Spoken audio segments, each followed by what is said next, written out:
K J news India ವಾಹಿನಿಗೆ ಸ್ವಾಗತ ಸುಸ್ವಾಗತ. ದಿನಾಂಕ 18-10-2025 ಸಿರುಗುಪ್ಪ ತಾಲೂಕ್ ಸರ್ವಧರ್ಮೀಯರ ಡಾಕ್ಟರ್ BR ಅಂಬೇಡ್ಕರ್ ಸಂಘ, ಪ್ರಗತಿಪರ ಮತ್ತು ದಲಿತ ಪರ ಸಂಘಟನೆಗಳ ಒಕ್ಕೂಟ, ಸಿರುಗುಪ್ಪ ತಾಲೂಕ್, ಬಳ್ಳಾರಿ ಜಿಲ್ಲೆ ಇವರುಗಳಿಂದ ಹೋರಾಟ. ಮುಖ್ಯಾಂಶಗಳು: ದಿನಾಂಕ 6-10-2025 ಸೋಮವಾರ ದಿನದಂದು ಸುಪ್ರೀಂ ಕೋರ್ಟಿನಲ್ಲಿ ನ್ಯಾಯಮೂರ್ತಿಗಳಾದ ಶ್ರೀ BR ಗವಾಯಿ ಅವರ ಮೇಲೆ ರಾಕೇಶ್ ಕಿಶೋರ್ ಎಂಬ ವಕೀಲರು ಶೂ ಎಸೆದ ಕಾರಣದಲ್ಲಿ ಆರೋಪಿಯನ್ನು ಕೂಡಲೇ ಬಂಧಿಸಿ ಕಾನೂನು ಕ್ರಮ ತೆಗೆದುಕೊಳ್ಳಲು ಒತ್ತಾಯಿಸಿ ಪ್ರತಿಭಟನೆ ನಡೆಸಲಾಯಿತು. ಈ ಹೋರಾಟದಲ್ಲಿ ಮುಖ್ಯವಾಗಿ ಆಗಮಿಸಿದ ಸರ್ವಧರ್ಮೀಯರ ಒಕ್ಕೂಟಗಳ ಗೌರವ ಅಧ್ಯಕ್ಷರಾದ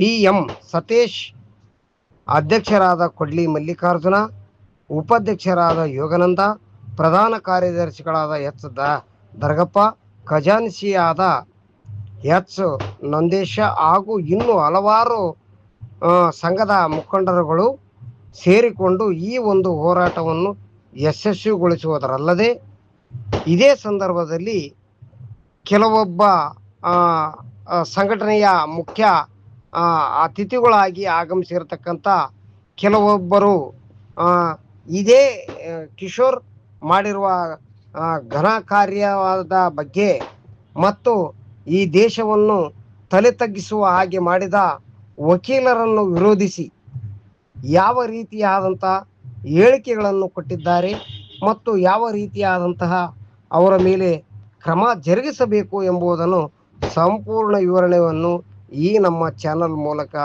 ತಿಳಿದುಕೊಳ್ಳೋಣ. ಬನ್ನಿ ಸಿರುಗುಪ್ಪ ತಾಲೂಕಿನ ನಾಗರಿಕ ಬಂಧುಗಳೇ.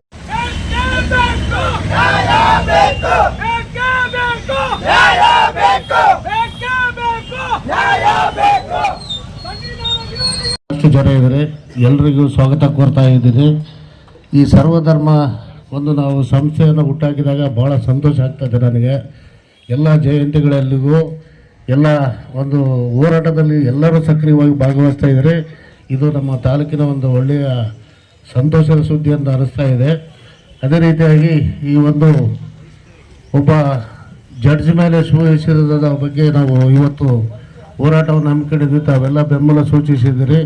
ಇದಕ್ಕಾಗಿ ತಾವು FIR ದಾಖಲೆ ಮಾಡಬೇಕು, ಅವನನ್ನು ಬಂಧಿಸಬೇಕಂತೇಳಿ ಇವತ್ತು ನಾವೆಲ್ಲ ಸೇರಿ ಒಂದು ಹೋರಾಟವನ್ನು ಮಾಡ್ತೀವಿ. ಇದಕ್ಕೆಲ್ಲ ತಾವೆಲ್ಲ ಬೆಂಬಲವನ್ನು ವ್ಯಕ್ತಪಡಿಸಿದ್ದೀರಿ.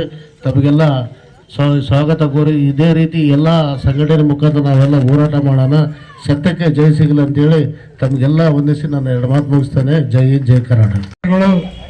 ಮುಖಂಡರು ಎಲ್ಲರೂ ಸೇರಿ ಈ ವೇದಿಕೆ ಮುಖಾಂತರ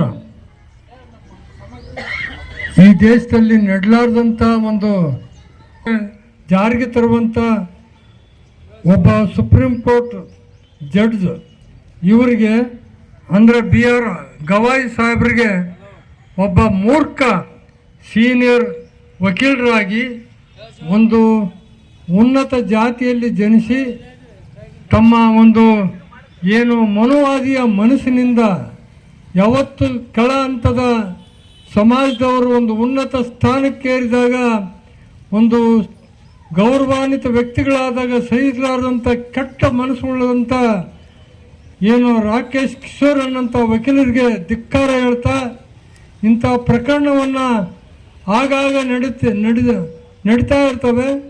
ಮತ್ತು ಎಲ್ಲ ಒಂದು ಶೋಷಿತ ಸಮುದಾಯಗಳ ವ್ಯವಸ್ಥೆಗೆ ಅವಮಾನ ತರ್ತಕ್ಕಂಥ ತುಳಿತಕ್ಕಂಥ ಮನಸ್ಸುಗಳು ಇವತ್ತಿಗೂ ಕೂಡ ಜೀವಂತ ಇರ್ತವೆ ಅಂದರೆ ಭಾಳ ನಾವು ಶೋಚನೀಯವಾಗಿ ಆಲೋಚನೆ ಮಾಡಬೇಕಾಗ್ತದೆ. ಶಿಕ್ಷಣ ಎನ್ನುವುದು ಹುಲಿಯ ಹಾಲಿದ್ದಂತೆ, ಅದನ್ನು ಕುಡಿದ ಮೇಲೆ ಗರ್ಜಿಸಲೇಬೇಕು ಅಂತ ನಮ್ಮೆಲ್ಲ ಯುವಕರಿಗೆ ಮನವರಿಕೆ ಮಾಡಿಕೊಟ್ಟು ನಾವು ಪ್ರತಿಯೊಂದು ಕ್ಷೇತ್ರದಲ್ಲಿ ಮುನ್ನೆಲೆಗೆ ಬಂದಾಗ ಮಾತ್ರ ಈ ದೇಶದ ಒಂದು ಆಡಳಿತವನ್ನು ನಮ್ಮ ಕೈಗೆ ತಗೋಬೋದಂತ ತಿಳಿಸಿಕೊಟ್ಟಿರ್ತಕ್ಕಂಥ ದಮ್ಮೂರು ಸೋಮಪ್ಪಣ್ಣನವರಿಗೆ ತುಂಬು ಹೃದಯದ ಧನ್ಯವಾದಗಳನ್ನು ತಿಳಿಸುತ್ತಾ 130 ಕೋಟಿ ಜನಗಳ ಒಂದು ಪ್ರಜಾಪ್ರಭುತ್ವದ ಪ್ರಜಾಪ್ರಭುತ್ವದಿಂದ ಗೆದ್ದಂಥ ಎಲ್ಲ ಅಧಿಕಾರಿಗಳು ಮತ್ತು ಶಾಸಕರು ಸಂಸದರು ಹಾಗೂ ಈ ಪಾರ್ಲಿಮೆಂಟ್ಗೆ ಕೂಡ ಒಂದು ಅವಮಾನ ಇದ್ದಂತೆ.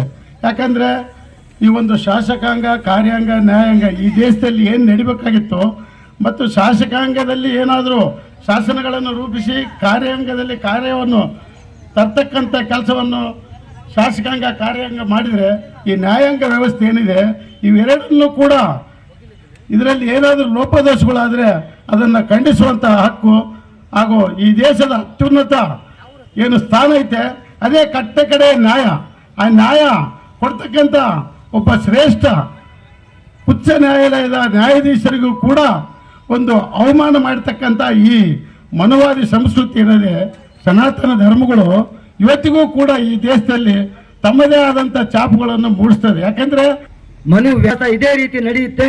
ಮತ್ತೆ ನಾವು 15-14ನೇ ಶತಮಾನಕ್ಕೆ ಮತ್ತೆ ಪುನರ್ ಹೋಗಿ ಮನುಸ್ಮೃತಿಯ ಒಳಕ್ಕೆ ಆಡಳಿತಕ್ಕೆ ಒಳಪಡಬೇಕಾಗುತ್ತಂತ ನಮ್ಮೆಲ್ಲರನ್ನು ಎಚ್ಚರಿಸಿದಂತಹ DSSನ ಜಿಲ್ಲಾ ಸಂಚಾಲಕರಾದ ಹುಸೇನಪ್ಪ ಅಣ್ಣನವರಿಗೆ ಈ ಒಂದು ಕಾರ್ಯಕ್ರಮದ ಪರವಾಗಿ ಧನ್ಯವಾದವನ್ನು ತಿಳಿಸುತ್ತೇನೆ. ಭಾರತ ದೇಶದ ಪ್ರಜೆಗಳು 140 ಕೋಟಿ ಜನರಿಗೆ ಅವನು ಚಪ್ಪಲಿ ತಗೊಂಡು ಎಸೆದಂಗೆ ಆ ವಕೀಲ ಸೀನಿಯರ್ ಅವನು ಹೆಂಗೆ ಓದ್ಯಾನೋ ಹೆಂಗೆ ವಕೀಲ ಆಗ್ಯಾನೋ ಅದು ತಿಳಿವಲ್ದು.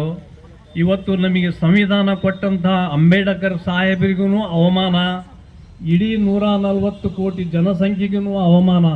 ಇದರಲ್ಲಿ ಮತ ಭೇದ ಯಾರೂ ಮನಸ್ಸಿನಲ್ಲಿ ಇರಲಿಲ್ಲದಂಗ ಈ ಒಕ್ಕಟ್ಟಿಗೆ ಬೆಂಬಲವಾಗಿ ಎಲ್ಲರೂ ಸಹಕರಿಸಬೇಕಾಗಿ ನನ್ನ ವಿನಂತಿ.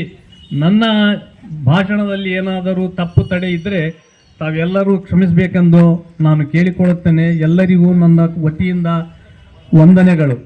ಅದ್ಭುತವಾಗಿ ನಮಗೆ ಒಂದು ನುಡಿಯನ್ನು ನುಡಿದು ನಾವು ಮಾರ್ಗದರ್ಶನ ನೀಡಿರ್ತಕ್ಕಂಥ ಜಹೀರ್ ಅಣ್ಣನವರಿಗೆ ತುಂಬ ಹೃದಯದ ಧನ್ಯವಾದಗಳು. ಇವತ್ತು ಏನು ಮಾಡ್ತಾ ಇದ್ದೀವಿ, ಈ ಒಂದು ಕಾರ್ಯಕ್ರಮ, ಈ ಒಂದು ಪ್ರತಿಭಟನೆ ಮಾಡ್ಬೇಕಂತೇಳಿ ನಮ್ಮ ಸತೀಶ್ ಅಣ್ಣವರು, ಮಲ್ಲಣ್ಣವರು, ಸೋಮಪ್ಪಣ್ಣವರು, ನಿಟ್ಟೂರು ನರಸಿಂಹನಾಯಕ್ ಅವರು, ಅದೇ ರೀತಿಯಾಗಿ ಇಲ್ಲಿರುವಂಥ ಎಲ್ಲ ಮುಖಂಡರು ಕೂಡ ಪೂರ್ವಭಾವಿ ಸಭೆ ಕರೆದು ಈ ದೇಶಕ್ಕೆ ಒಂದು ಅವಮಾನ ಆಗಿದೆ, ಈ ಅವಮಾನವನ್ನು ಇಡೀ ದೇಶ ಖಂಡಿಸಬೇಕಾಗ್ತದೆ. ಈ ನಿಟ್ಟಿನಲ್ಲಿ ನಾವೆಲ್ಲರೂ ಕೂಡ ಒಂದು ಪ್ರತಿಭಟನೆ ಮುಖಾಂತರ ರಾಷ್ಟ್ರಪತಿಯವರಿಗೆ ನಮ್ಮ ಒಂದು ಮನವಿಯನ್ನು ಕಳಿಸ್ಬೇಕಂತೇಳಿ ಕರೆದಿದ್ರು. ಅವತ್ತಿನ ದಿನ ಒಂದು ನಿರ್ಧಾರವನ್ನು ತೆಗೆದುಕೊಂಡು ಇವತ್ತು ಮಾಡ್ಬೇಕಂತೇಳಿ ಎಲ್ಲ ಸಮುದಾಯದ ಎಲ್ಲ ಧರ್ಮದ ಮುಖಂಡರು ಬಂದು ಇವತ್ತು ನಾವು ಏನು ರಾಷ್ಟ್ರಪತಿಯವರಿಗೆ ಮನವಿ ಪತ್ರವನ್ನು ಕಳಿಸ್ತಾ ಇದ್ದೀವಿ. ಈ ಒಂದು ಮನವಿ ಪತ್ರವನ್ನು ತೆಗೆದುಕೊಂಡು ಸುಮ್ಮನೆ ಇರೋದಲ್ಲ, ಈ ದೇಶದ ರಾಷ್ಟ್ರಪತಿಯವರು ಅವ್ರ ಮೇಲೆ ಕ್ರಮ ತಗೋಬೇಕು. ಯಾಕಂದ್ರೆ ಸಂವಿಧಾನ ಅಂದ್ರೆ ಸುಪ್ರೀಂ ಕೋರ್ಟ್ ಅಂದ್ರೆ ಸಂವಿಧಾನಕ್ಕೆ ಇವತ್ತು ಗೌರವ ಕೊಡುವಂತ ನಿಟ್ಟಿನಲ್ಲಿ ಈ ದೇಶ ಹೋಗ್ಬೇಕು ಹೊರತು ಸಂವಿಧಾನಕ್ಕೆ ಒಂದು ಅಪಪ್ರಚಾರ ಮಾಡುವಂತ ನಿಟ್ಟಿನಲ್ಲಿ ಇವತ್ತು ರಾಕೇಶ್ ಕಿಶೋರ್ ಅನ್ನ ಒಬ್ಬ ಕೊಳಕು ಮನಸ್ಸನ್ನು ಬುದ್ಧಿಯನ್ನು ಉಳ್ಳವಂತ ವ್ಯಕ್ತಿ ಅವನು ಏನೋ ಒಂದು ಧರ್ಮಕ್ಕೆ ಅಪಪ್ರಚಾರ ಆಯ್ತು ಅಂತೇಳಿ ಹೇಳ್ತಾ ಇದ್ದಾನೆ. ಇವತ್ತು ಈ ದೇಶ ಒಂದು ಧರ್ಮ ಒಂದು ಮತಾಂತರಕ್ಕೆ ಸೀಮಿತವಾದಂತಲ್ಲ, ಸರ್ವಧರ್ಮ ಸಂವಿಧಾನದಲ್ಲಿ ಇದೆ. ಅಂತ ಸಂವಿಧಾನಕ್ಕೆ ಈ ಒಬ್ಬ ರಾಕೇಶ್ ಕಿಶೋರ್ ಎನ್ನುವ ವ್ಯಕ್ತಿ ಇಡೀ ದೇಶ ಕಾಪಾಡುವಂತ ಸಂವಿಧಾನ, ಆ ಒಂದು ಪೀಠಕ್ಕೆ ಆದಂತ ಒಂದು ಗೌರವ ಇದೆ, ಆ ಗೌರವಕ್ಕೆ ಧಕ್ಕೆ ತರುವಂತ ನಿಟ್ಟಿನಲ್ಲಿ ನಡ್ಕೊಳ್ಬೇಕಾಯಿತು. ಅವ ರಾಕೇಶ್ ಕಿಶೋರ್ ಎಂಬ ಅವಿವೇಕಿ ಒಬ್ಬ ಇಡೀ ದೇಶಕ್ಕೆ ನ್ಯಾಯ ಕೊಡುವಂತ ಸುಪ್ರೀಂ ಕೋರ್ಟ್ CJI ಅವರಿಗೆ ಶೂ ಎಸೆಸಿದ್ದಾನೆ ಅಂದ್ರೆ ಇವನಿಗೆ ಯಾವ ರೀತಿಯ ಮನಸ್ಥಿತಿ ಇದೆ ಅಂತ ನಾವೆಲ್ಲರೂ ಕೂಡ ಅರ್ಥ ಮಾಡ್ಕೊಳ್ಬೇಕಾಗಿದೆ. ಒಂದು ಘಟನೆ ನಡೆದ್ರೆ ಒಂದು 5 ನಿಮಿಷದಲ್ಲೇ ಟ್ವಿಟರ್ ಮುಖಾಂತರ, ಇನ್ಸ್ಟಾಗ್ರಾಮ್ ಮುಖಾಂತರ ಖಂಡನೆ ವ್ಯಕ್ತಪಡಿಸ್ತಾರೆ. ಆದ್ರೆ ಇವತ್ತು ಆ ಘಟನೆ ನಡೆದು 9 ಗಂಟೆ ಆದ್ರೂ ಕೂಡ 9 ತಾಸಾದ್ರೂ ಕೂಡ ವ್ಯಕ್ತಪಡಿಸಕ್ ಆಗ್ಲಿಲ್ಲ. ಆದ್ರೆ ಇವತ್ತು ನಮ್ಮ ದೇಶ ಯಾವ ಮಟ್ಟಿಗೆ ಹೋಗ್ತಾ ಇದೆ, ನಾವು ಏನ್ ಮಾಡ್ತಾ ಇದೀವಿ ಅಂತೇಳಿ ನಾವೆಲ್ಲರೂ ಕೂಡ ಆಲೋಚನೆ ಮಾಡಬೇಕಾಗ್ತದೆ. ಈ ದೇಶದ ಪ್ರಗತಿಪರರು, ಯುವಕರು ಎಲ್ಲರೂ ಕೂಡ ಶೋಷಿತರು, ದಮನಿತರು ಎಲ್ಲ ಕೂಡ ನಾವೆಲ್ಲ ಆಲೋಚನೆ ಮಾಡಬೇಕಾಗ್ತದೆ. ನಮ್ಮ ಸಂವಿಧಾನವನ್ನು ಉಳಿಸ್ಕೊಳ್ಳೆ ಹೋದ್ರೆ ಏನು ಹಿಂದೆ ನಮಗೆ ಪರಿಸ್ಥಿತಿಗಳಾಗವೆ, ಅವು ಮರುಕಳಿಸೋದು ಯಾವುದೇ ರೀತಿಯ ಸಂಶಯ ಇಲ್ಲ. ಅದಕ್ಕೋಸ್ಕರ ಪಟ್ಟಭದ್ರ ಹಿತಾಸಕ್ತಿಗಳು ಅವನಿಗೆ ಇರೋದ್ರಿಂದನೇ ಅವನು ಈ ಒಂದು ಕೃತ್ಯವನ್ನು ಎಸಗಿದ್ದಾನೆ ಅಂತೇಳಿ ನಮ್ಗೆಲ್ಲರೂ ಕೂಡ ಕಣ್ಮುಂದೆ ಕಾಣ್ತಾ ಇದೆ. ಇದಕ್ಕಿಂತ ಉದಾಹರಣೆ ಮತ್ತೊಂದಿಲ್ಲ ಅಂತೇಳಿ ನಾನು ಈ ಸಂದರ್ಭದಲ್ಲಿ ಹೇಳುತ್ತಾ, ಇಡೀ ದೇಶ ಇವತ್ತು ಖಂಡನೆ ವ್ಯಕ್ತಪಡಿಸ್ತಾ ಇದೆ. ಅವನಿಗೆ ಗಲ್ಲು ಶಿಕ್ಷೆ ಕೊಟ್ಟರು ಕೂಡ ಯಾವುದೇ ರೀತಿಯಾಗಿ ನಮಗೆ ಯಾರು ಕೂಡ ಇದಾಗಲ್ಲ. ಯಾಕಂದ್ರೆ ಅವನಿಗೆ ಇನ್ನ ಗಲ್ಲು ಶಿಕ್ಷೆ, ಇನ್ನು ಯಾವ ಶಿಕ್ಷೆ ಕೊಟ್ಟರು ಕೂಡ ನಮ್ಮ ಜನಗಳಿಗೆ ಅವನ ಮೇಲೆ ಯಾವುದೇ ರೀತಿಯಾಗಿ ಒಳ್ಳೆ ರೀತಿಯಾಗಿ ಸಂಶಯ ಬರೋದಿಲ್ಲ. ಯಾಕಪ್ಪ ಅಂದ್ರೆ ಅವನು ಮಾಡಿರೋದು ಅತ್ಯಂತ ಘನಘೋರ ಅಕ್ಷಮ ಅಪರಾಧ ಇದು.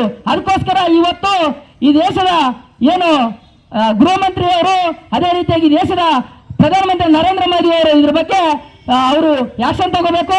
ಇಡೀ ದೇಶ ಇವತ್ತು ಖಂಡನೆ ಮಾಡ್ತಾ ಇದೆ. ಮುಂದಿನ ದಿನಗಳಲ್ಲಿ ಈ ಒಂದು ಸಂವಿಧಾನಕ್ಕೆ ಯಾರೇ ಅಪಪ್ರಚಾರ ಮಾಡಿದ್ರೆ ಅವರಿಗೆ ಒಂದು ಗಲ್ಲು ಶಿಕ್ಷೆ ಕೊಡಬೇಕು, ಇಲ್ಲ ಅವನಿಗೆ ಮರಣದಂಡ ಶಿಕ್ಷೆ ಕೊಟ್ಟು ಮಾತ್ರ ಬೇರೆಯವರು ಮಾಡೋದಕ್ಕೆ ಅವಕಾಶ ಆಗೋದಿಲ್ಲ ಅಂತೇಳಿ ಈ ಮೂಲಕ ನಾನು ಈ ದೇಶದ ಏನು ಭಾರತ ಸರ್ಕಾರಕ್ಕೆ ಒತ್ತಾಯ ಮಾಡುತ್ತಾ, ಘನವೆತ್ತ ರಾಷ್ಟ್ರಪತಿಯವರಿಗೆ ಒತ್ತಾಯ ಮಾಡುತ್ತಾ ನನ್ನ ಮಾತುಗಳನ್ನು ಮುಗಿಸ್ತಾ ಜೈ ಭೀಮ್ ಜೈ ಭಾರತ್. ಸಂವಿಧಾನವು ನಮಗೆ ನೀಡಿರ್ತಕ್ಕಂಥ ಹಕ್ಕುಗಳನ್ನು ಇವತ್ತು ಬಳಸಿಕೊಂಡು ರಾಕೇಶ್ ಕಿಶೋರ್ ಅನ್ನೋ ಒಬ್ಬ ಮಾಜಿ ವಕೀಲ, ಅವನು ವಕೀಲ ಅನ್ನೋಕ್ಕೆ ಲಾಯಕ್ಕಿಲ್ಲ. ಅವನನ್ನು ಈ ದೇಶದ ಆಡಳಿತ ನಡೆಸತಕ್ಕಂಥ ರಾಜ್ಯ ಸರ್ಕಾರ ಇರ್ಬೋದು, ಕೇಂದ್ರ ಸರ್ಕಾರ ಇರ್ಬೋದು, ಅವನಿಗೆ ಗಡೀಪಾರನ್ನು ಮಾಡಬೇಕೆಂದು ಈ ಮೂಲಕ ನಮ್ಮೆಲ್ಲರಲ್ಲಿ ಹಾಗೂ ಸರ್ಕಾರದಲ್ಲಿ ಪರವಾಗಿ ಧ್ವನಿ ಎತ್ತಿರ್ತಕ್ಕಂಥ ಶಿವಕುಮಾರ್ ಅವರಿಗೆ ಒಮ್ಮೆ ಜೋರಾದ ಚಪ್ಪಾಳೆಯೊಂದಿಗೆ ಧನ್ಯವಾದಗಳನ್ನು ತಿಳಿಸುತ್ತೇನೆ. ಅದೇ ಅವನು ನಾಲಾಯಕು ಅಂತ ಇದಕ್ಕೆ ಯಾಕಂದ್ರೆ ನಾವು ಒಗ್ಗಟ್ಟಾಗಿಲ್ಲ ಅಂದರೆ ಇನ್ನ ನಮ್ಮ ಮೇಲೆ ದೌರ್ಜನ್ಯ ನಡೀತಾ ಇರ್ತಾವೆ. ಬಾಬಾ ಸಾಹೇಬ್ ಅಂಬೇಡ್ಕರ್ ಮಾಡಿದ್ದು ನಮಗೆ ಎಲ್ಲ ಸಂವಿಧಾನ ಕೊಟ್ಟದಕ್ಕೆಲ್ಲ ಇಷ್ಟ ಐತಿ. ಇನ್ನ ತಿಳಿದು ನಮಗೆ ಭಾಳ ಹೀನವಾಗಿ ನಡ್ಸ್ಕೊಂತದಾರ. ಅವ್ರ ಮನೆ ಶಾಕ್ರಿ ಮಾಡೋಕೆ, ಅವ್ರಿಗೆಲ್ಲ ಏನು ಗುಡಿಗಾಗಲಿ ಯಾವುದಕ್ಕನ್ನಾಗಲಿ ಮಾಡೋಕೆ ನಾವು ಬೇಕು, ನಮಗೆ ಮಾತ್ರ ಕೆಳಗಿರ್ಬೇಕು, ಅವ್ರ ಮೇಲೆ ಇರಬೇಕು. ಎಷ್ಟು ಮನಸ್ಥಿತಿ ಅವ್ರದ್ದು, ಈ ಮನಸ್ಥಿತಿನ ನಾವೆಲ್ಲರೂ ಒಗ್ಗಟ್ಟಾದ್ರೇ ಅವ್ರಿಗೆ ಈ ಸಲ ಸುವಯಸ್ಸನ ಇನ್ನೊಬ್ಬರು ಮಾಡೋಕ್ಕೆ ಇನ್ನೊಂದು ಯಾವುದೋ ಥರ ನಮ್ಮ ಮೇಲೆ ಅವಮಾನ ಮಾಡೋಕ್ಕೆ ಪ್ರಯತ್ನ ಮಾಡ್ತಾರೆ. ಮುಂದೆ ಈ ಪ್ರಯತ್ನ ಆಗಲಾರ್ದಂಗೆ ಮಾಡ್ಬೇಕಂದ್ರೆ ನಾವೆಲ್ಲ ಒಗ್ಗಟ್ಟಾದ್ರೇ ಈ ಇಂಥ ಕೃತ್ಯಗಳು ನಡೀಲಾರ್ದಂಗೆ ಮಾಡೋಕ್ಕೆ ನಮಗೆ ಒಗ್ಗಟ್ಟಿದ್ರೇ ನಾವು ಮಾಡೋಕ್ಕೆ ಅನುಕೂಲ ಆಗ್ತದೆ. ನಾವು ಕೆಜೆ ನ್ಯೂಸ್ ಇಂಡಿಯಾ ವಾಹಿನಿ, ವರದಿಗಾರರು ವಿ ಗುರುಸ್ವಾಮಿ ಸಿರುಗುಪ್ಪ. ಈ ಚಾನೆಲ್ ಅನ್ನು ಸಬ್ಸ್ಕ್ರೈಬ್ ಮಾಡಿ ಮತ್ತು ಪಕ್ಕದಲ್ಲಿರುವ ಬೆಲ್ ಬಟನ್